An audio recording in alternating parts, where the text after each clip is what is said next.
പറഞ്ഞു, അധ്വാനിക്കുന്നവരും ഭാരം ചുമക്കുന്നവരുള്ളവരെ എൻ്റെ അടുക്കിലേക്ക് വരുവിൻ, ഞാൻ നിങ്ങളെ ആശ്വസിപ്പിക്കാം.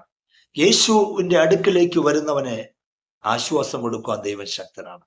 കാരണം യേശുക്രിസ്തു കർത്താവ് തന്റെ പരശുശ്രൂഷയിൽ പറഞ്ഞത് അധ്വാനിക്കുന്നവരും ഭാരം ചുമക്കുന്നതും. നമുക്ക് നമ്മുടെ ജീവിതത്തിൽ അറിയാം, ആമേൻ, ഈ ലോകത്തിലെ അതേ ഭാരങ്ങളൊക്കെ നമുക്ക് താഴെ ഇറക്കി വെക്കാം. പക്ഷെ മനസ്സിന്റെ അകത്ത് കിടക്കുന്ന തലയ്ക്ക് മുകളിലുള്ള ഭാരങ്ങളൊക്കെ ഇറക്കി വെക്കാം. പക്ഷെ മനസ്സിന്റെ അകത്തുള്ള ഭാരം ഇറക്കി വെക്കാൻ കഴിയത്തില്ല. ആ ഭാരം ഇറക്കി വെക്കുവാൻ യേശു ക്രിസ്തു വിളിക്കുകയാണ്.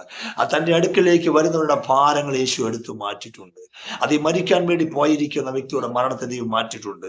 പള്ളിപ്രമാണി യായറോസ് അത് യേശുവിന്റെ അരികിലേക്ക് വന്ന് എൻ്റെ മകൾ മരിക്കാനായി കിടക്കുന്നു എന്ന് പറഞ്ഞ് യേശുവിനെ വിളിച്ചപ്പോൾ ആ വിളിക്കകത്ത് യേശു പോകുന്ന സമയത്ത് അവിടെ എന്താ സംഭവിച്ചത്? തന്റെ മകൾ മരിച്ചുപോയി എന്ന് പറഞ്ഞു ഒരു വ്യക്തി വന്നു. ഗുരുവിനെ ശല്യപ്പെടുത്തണ്ട.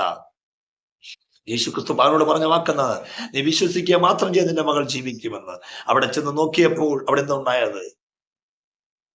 മരിച്ചു കിടക്കുന്നവരുടെ വിലാപങ്ങളും കരച്ചിലുകൾ നിറഞ്ഞു കണ്ടിരിക്കുക.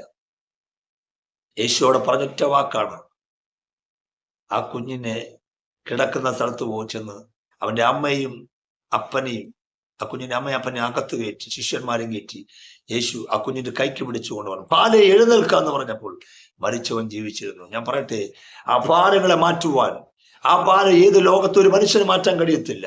അല്ല, യേശു ക്രിസ്തു ആ ഭാരം മാറ്റി. എന്താണ്? ആ മനസ്സിന്റെ അകത്ത് തന്റെ മകൾ നഷ്ടപ്പെട്ട ഏകജാതിയ മകൾ നഷ്ടപ്പെട്ട ഭാരമാണ്. അത് മാറ്റുവാൻ ലോക സ്ഥാപനത്തിൽ ഒരു ഡോക്ടർമാർക്കോ ഒരു മനുഷ്യനോ കഴിയത്തില്ല. അതാണ് യേശു ക്രിസ്തുവിന്റെ കാര്യം. പക്ഷേ യേശു ക്രിസ്തു മനുഷ്യനല്ല, അവൻ ദൈവമത്രേ.